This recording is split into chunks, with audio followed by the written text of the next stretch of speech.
an insane day, I think, is probably the best way to describe it. I left Yakutsk this morning, or should I say I left the hotel this morning at about 8 o'clock. First thing I did is I got lost, you know, and I was sick because, you know, I was so pumped up about, come on man, today's the day you kind of get your wheels down on the road of bones and blah blah blah, everything that goes with that. Anyway, so then I was lost and used it, so eventually I found myself and I got to the ferry. But the ferries here don't go unless they're full. They're not scheduled. Like, it's not like one goes at 6, 7 or every hour and like that. The captain won't pull out until he's full. That's it. He just turns off the engine and waits until enough people come so he can go. Well, there's the ferry just behind me here. It's amazing how just a bit of sunshine changes your whole perspective on it. When I was driving into Yakutsk, when I arrived here, you know, with the pissing rain and all that sort of stuff, I just thought it was like the most beat up town. Certainly the inner part was fine, obviously, but the outskirts of it, I was going, man, what the hell is this place? But on the way back out, the sun is shining. Now, I got lost for about a half an hour, but other than that, the sun is shining in a completely different perspective. The other thing that's really weird is there's just me in this van, just that van there, queuing. Normally there's like hundreds of cars. So I don't know what that means. Does that mean he'll wait until there's more people show up? Once I get through this ferry, I've got to get to another ferry, and the thing I'm really not looking forward to is this section of road which connects onto the Khandyga highway. When I get to the far side of the river, I came down at the first day and it's just sand with gravel on top. I thought I was actually on the road to Yakutsk, but I'd actually overshot the turn off for the ferry. It freaked me out. I really hope there isn't that much of it. So what I'd like to do is, I'm in Yakutsk now, I'm trying to cross this river. Let's get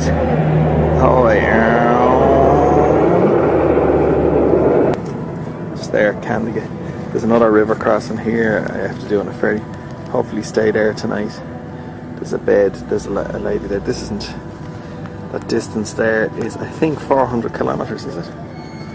Yeah, 400 kilometers, you can see it there. So the scale on this is massive. Like, just that distance there is probably the, you know, is the length of Ireland. Just that distance right there. So from here to there. See, these ferries don't go until they're full. You know, they're all privately operated. There's no timetable or anything like that. They just go when they want. The ferry I'm really worried about is the one to get across the Khandyga River. If you get across it, if your man says no, there's not enough people, he doesn't go, you pitch a tent and you wait till he does, and hopefully he tips you on the shoulder. You know, it's a bit of a pain in the arse though, because you know, when you get up early and you're all pumped up, come on man, I want to go, yeah, then you're stuck waiting on the ferry to fill up. I can already feel the grubbiness starting, you know. I'm not going to have a shower for, like, I'd say at least 3 to 4 days. So this face, what'll happen is the beard will just get more and more caked till it's just like, it looks like it's painted on or something. Hair just be greasy, dust. Oh, I'm kind of looking forward to it, you know. If I wasn't filthy by the time I got to Magadan, I'd be absolutely disappointed.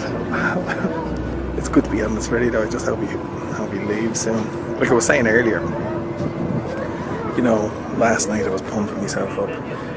Magadan in the morning, I was, come on, gotta go to sleep, you know, get rested.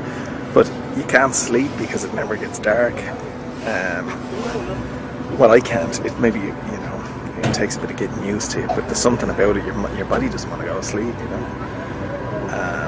But you know, this morning you're all packed up bright and early. You're 100% pumped up. Obviously you had to get lost at the town, then you come out to the ferry and it's, you know, there's nobody to go on it, so it's just not going. So all your rushing is for nothing. But the other thing is true of the ferry, which I'm going to 400 kilometers away.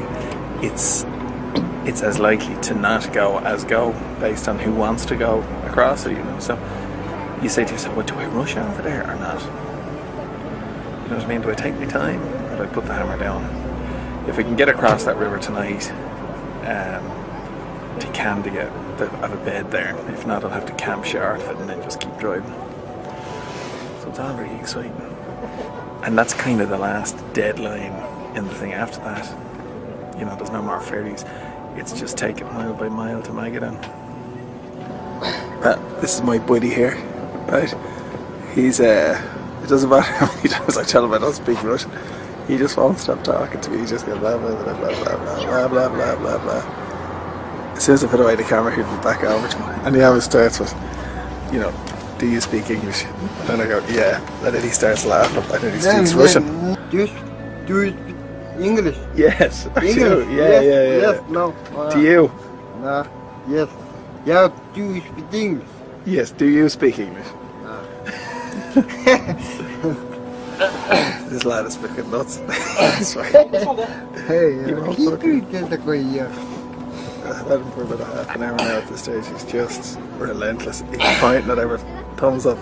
It's like, you ever see that, there's a sketch with The Unbelievables where the kid comes in and says, and how much are they? And how much are them? And eventually just fucking, the shopkeeper just loses his fucking mind.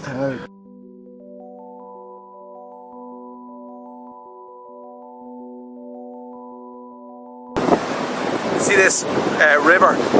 In winter, it's a road from December through to May, or well, not May, sorry, like till when? April?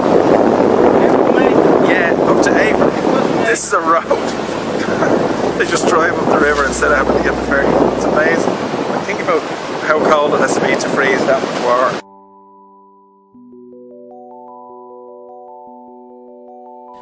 When you're on the ferry, you know, one of the things that you kind of have to get used to when you're travelling up here is you get the same 20 or 30 questions the whole time. Where are you from? Where are you going? How big is the bike? How many days are you travelling? How much is the bike worth? You know, do you speak English? Are you a member of the IRA? Was a fairly popular one today. I tell you probably can't hear me because the wind is blowing, but that feeling of, you know, the lovely breeze in your face, you know, floating up a river, well, floating out, steaming up a river, I suppose. It's just gorgeous. I was just asking one of the guys here what the road is like, and he's just said, well, it's, he said, to see it at the start, it's like that for the rest of the way, and I'm just at every point I've psyched myself out in some way, you know. The road from off the Trans-Siberian up to Yakutsk and Mongolia, you always tend to psych yourself out, so hopefully I'll just get used to it and it won't be too bad.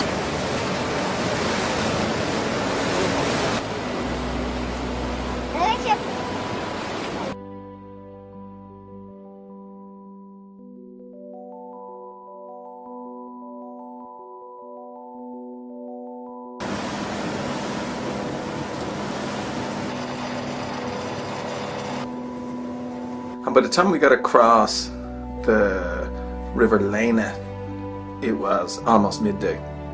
Well, that's it, we crossed the first river. I kind of thought it'd be across by 9 o'clock. It's 12:20. Now the only good thing about it, it doesn't get dark, so you can ride all night, but the bigger problem would be just trying to get to Khandyga. I don't know, probably won't happen. Worst it comes to worst, just pitch the tent and go to sleep. And try again tomorrow.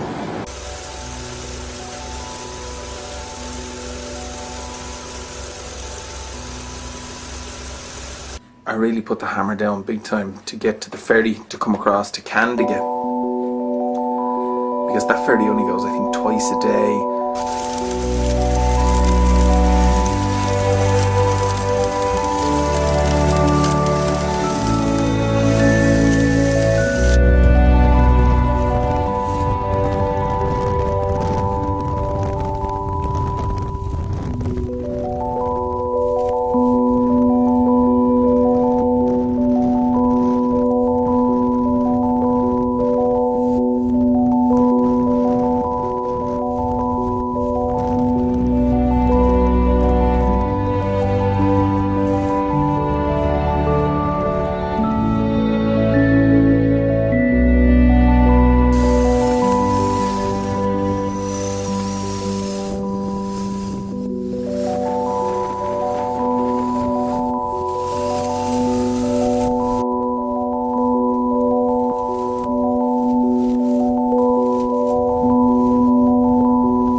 these petrol stations, they're fucking lethal because there's no turn off. You know, when the gasoline hits when it's filled, it doesn't just, you say you go over there and say you want 10 litres, it'll just keep pumping 10 litres. It's as simple as that.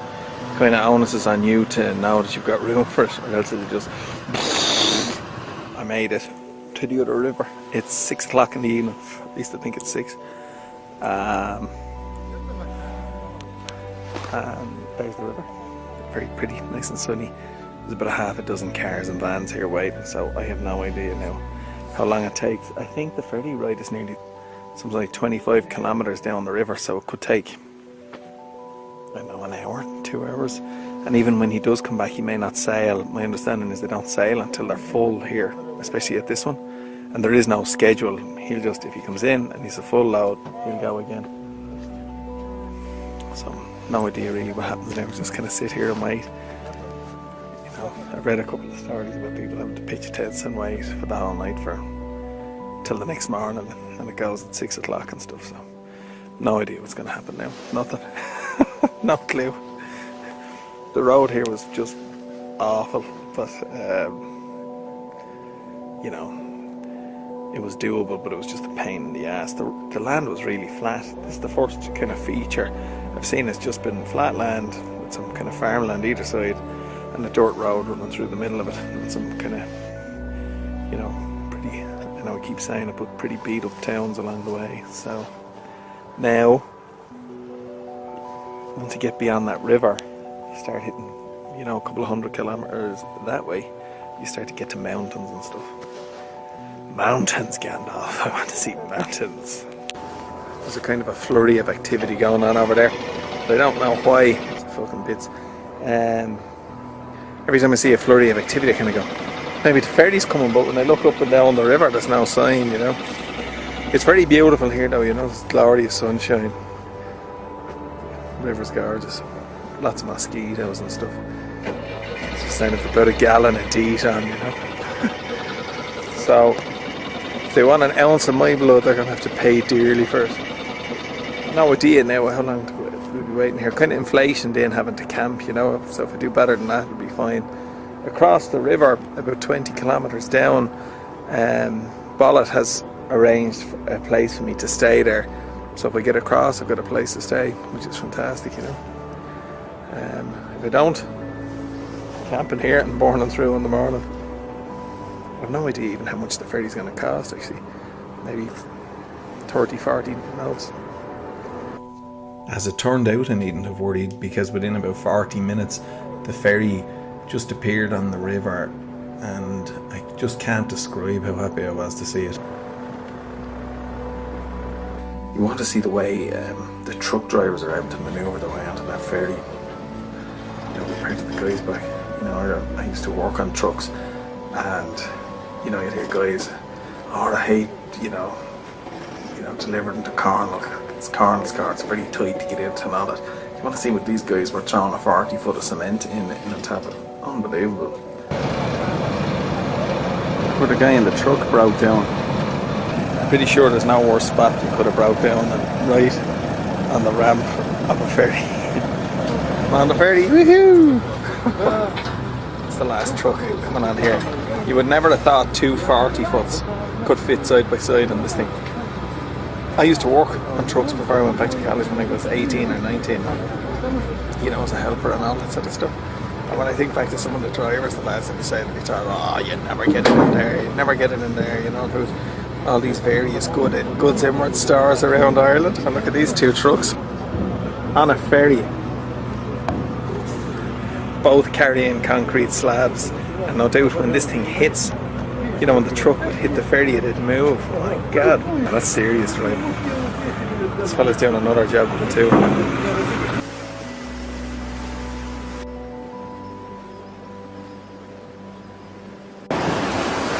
This is one of the things I love about Russia, you know. There's the gangplank just down onto the water, you know. This thing is obviously seaworthy and all that sort of stuff, but there's just a bit of wire running around the place to stop you rolling out into the water, you know. There's no safety gig or anything like that. I guess they just rely on people's common sense. Hey, fuckhead, Don't go near the edge, alright, because you'll fall in and drown and we won't stop you. But getting this ferry was...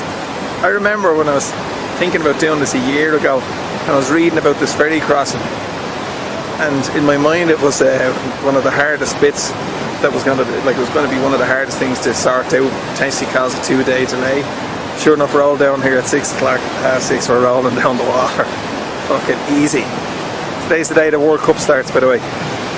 I should be somewhere watching football, except I'm going down some river in Russia on the way to Magadan. Would you swap? I tell you, I wouldn't mind a quick few beers watching the match though. Khandyga is the end of the Road of Bones. It actually starts at Magadan because they cut their way from Magadan west. It's not the other way around. I don't know how far down the river it is here. It looks about, I don't know, 25 kilometers or something like that. But I think, and given it's the start of the adventure, in Mongolia were the adventure, everything else is just kind of, you know, just normal, I think. But I think it's absolutely appropriate that you begin your adventure when you're on a river ride, you know what I mean? It's kind of like you're leaving civilization behind there. And the adventure starts here, and then it's next up you see the ocean in Magadan. And the last time I saw the ocean was in France, way back when I was looking out on Omaha Beach, I think it was. And that feels like an awful long time ago. That feels like a different lifetime. That really does. But this is just gorgeous. Sitting out here in the sunshine, you know, going down a big massive river in Russia. Gorgeous, I love it. It's absolutely amazing. I had actually assumed that Khandyga was where the ferry actually pulled into. It's not quite, I think it's another 50 kilometers or so off down the road before you actually get to the small town where I was actually planning to stay. It was just a kind of another little, it was like a little wasp sting right at the end of the journey. Oh God, another bit to go. Hello. Hey, how are you doing? Pleased to meet you, man. Hey, how's it going, man? Hey, pleased to meet you.